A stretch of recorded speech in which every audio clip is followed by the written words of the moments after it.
नमस्कार दोस्तों, मैं हूँ दिनेश के वोरा। बहुत-बहुत स्वागत है आपका ज्योतिष के इस विशेष प्रोग्राम में जो संडे स्पेशल होता है हमारे परम मित्र सिद्धांत सहगल जी के साथ। सिद्धांत जी, स्वागत है आपका। जी सर, नमस्कार। संडे की सुबह आपके बिना पूरी नहीं होती, दर्शकों को भी इंतज़ार रहता है। तो आज तारीख हो गई 6 और सिर्फ 2 दिन बचे हैं ट्रेड डील के लिए, तो बड़ा हंगामा है पूरी दुनिया में। और आज ही ब्रिक्स का समिट भी शुरू हो रहा है और वहाँ पर जॉइंट डिक्लेरेशन को लेकर बहुत मारामारी है और भारत पहली बार बड़े बैकफुट पर नजर आ रहा है उस डिक्लेरेशन के अंदर। राहुल गांधी ने ट्रेड डील पे जो चुनौती दी है कि पीयूष गोयल जितनी मर्जी अपनी छाती पीट लें, मोदी ट्रंप की दिए हुए प्रस्ताव पर साइन करेंगे ही करेंगे। और बिहार चुनाव की धांधली तो सारी लिमिट्स को क्रॉस करके चली गई। तो कहा जा रहा है कि 2 करोड़ से 4 करोड़ जो मतदाता हैं, उन्हें ये कहकर बाहर कर दिया जा सकता है कि उनके पास भारत की नागरिकता का कोई प्रमाण ही नहीं है। भारत की नागरिकता का प्रमाण तो कभी किसी से पूछा ही नहीं गया। जो इस देश में रहता है वो भारत का नागरिक है। ये तो एक क्या कहते हैं कि अंडरस्टूड चीज़ थी। कभी किसी ने पूछा नहीं कि आप भारत के नागरिक हो या नहीं हो। सरकार को प्रूव करना है कि आप भारत के नागरिक नहीं हो। सरकार को प्रूव करना है कि आप भारत के नागरिक नहीं हो। नागरिक को प्रूव नहीं करना है कि मैं भारत का नागरिक नहीं हूँ। लेकिन एक उल्टी गंगा बह रही है। और ईरान की तैयारी इस पर बहुत बड़ी हो गई है, तो कई विषय जिनके ऊपर हम लेके आज बातचीत करने जा रहे हैं। लेकिन सबसे पहले हम आएँगे, आप राहुल का चार्ट देख के बताइए, राहुल की जो चुनौती दी है उसने ट्रंप को और खास तौर से ट्रेड डील पे जो 2 दिन में साइन होने जा रही है। इसमें सिद्धांत जी, बड़ी खास बात है कि 12 देशों को लेटर दिया गया है। ये लेटर नहीं है, अब पता लगा ये प्रस्ताव है, ट्रेड डील है पूरी की पूरी। और उसपे कहा गया है कि जो मैंने इसमें लिखा है वो नॉन नेगोशिएबल है। उसके ऊपर बातचीत नहीं हो सकती है। जो प्रस्ताव मैंने पेश कर दिया है, उस प्रस्ताव को आपको पेन उठाना है और साइन करना है। और 12 और देशों को आज लेटर जा रहा है।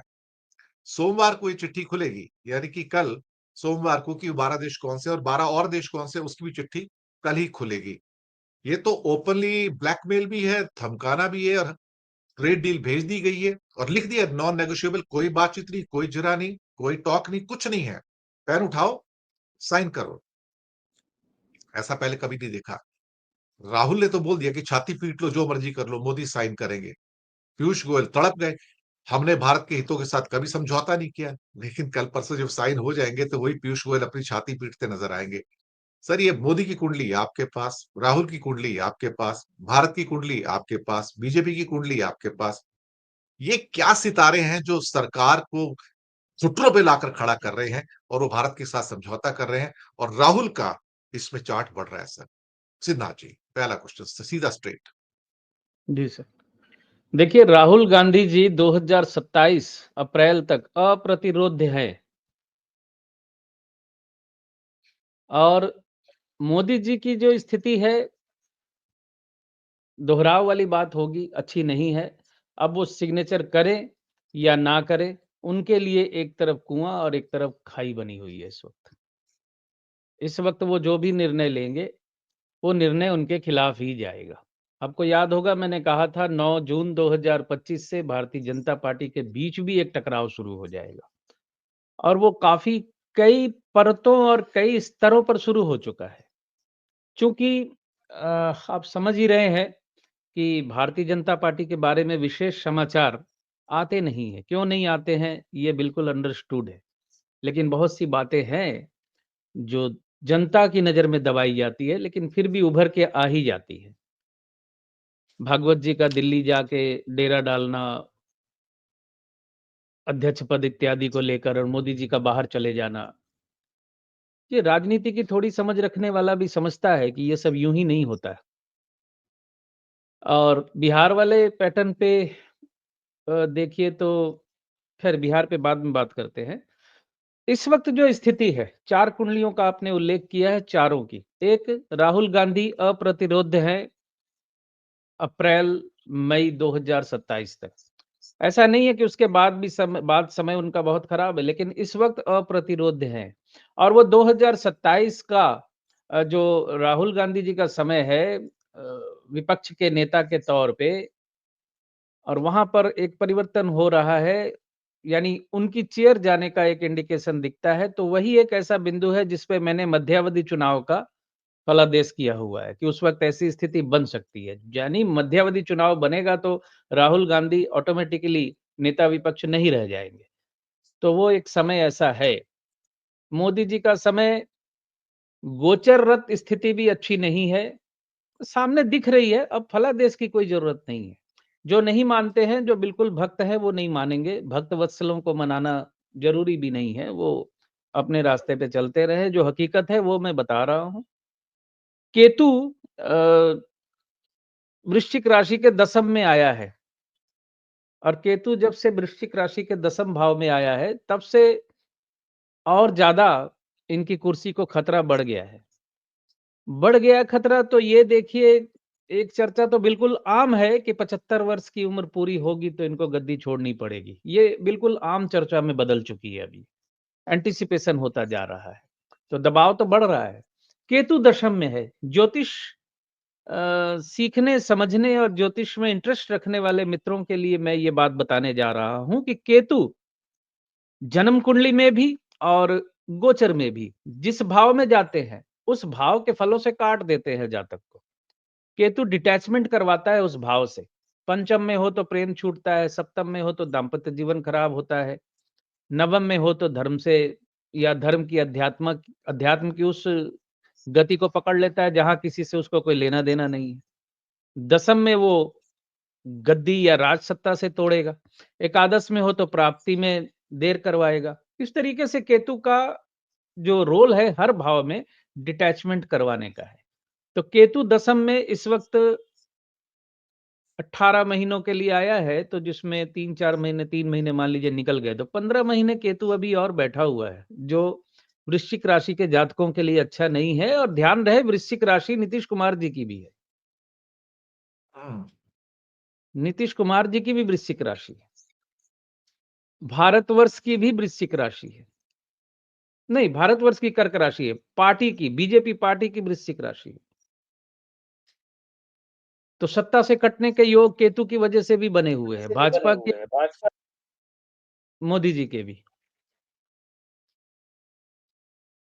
और भारतवर्ष की कुंडली के हिसाब से कर्क राशि है उसकी, तो कर्क राशि के परिप्रेक्ष्य में भी गोचरीय अवस्था अच्छी नहीं है।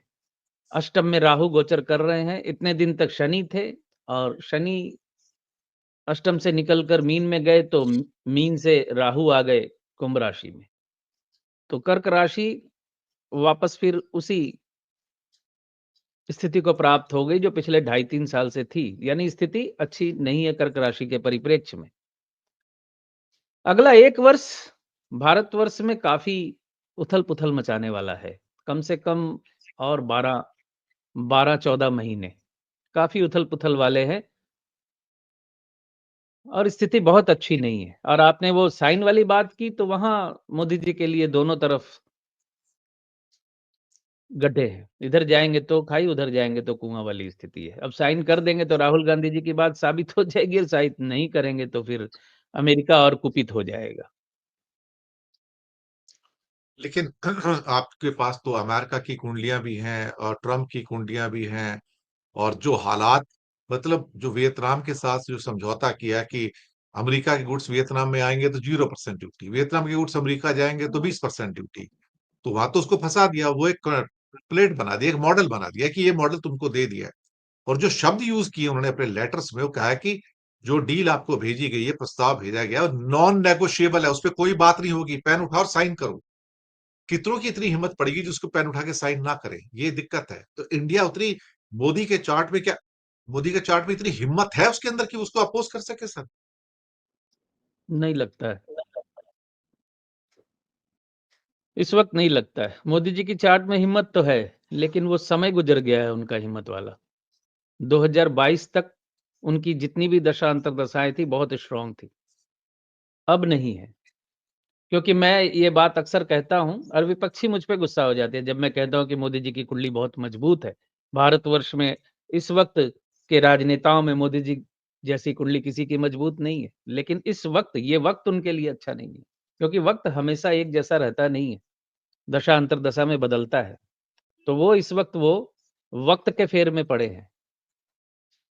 और ये 28 के अंत तक ये स्थिति उनके साथ बनी रहनी है। तो मुझे नहीं लगता अब उम्र बढ़ती जा रही है, दबाव बढ़ता जा रहा है, वो इस मंगल की महादशा खत्म होने तक वो सत्ता में या गद्दी में बैठे रहेंगे, ये मुझे नहीं लगता, मैं कई बार कह चुका हूँ।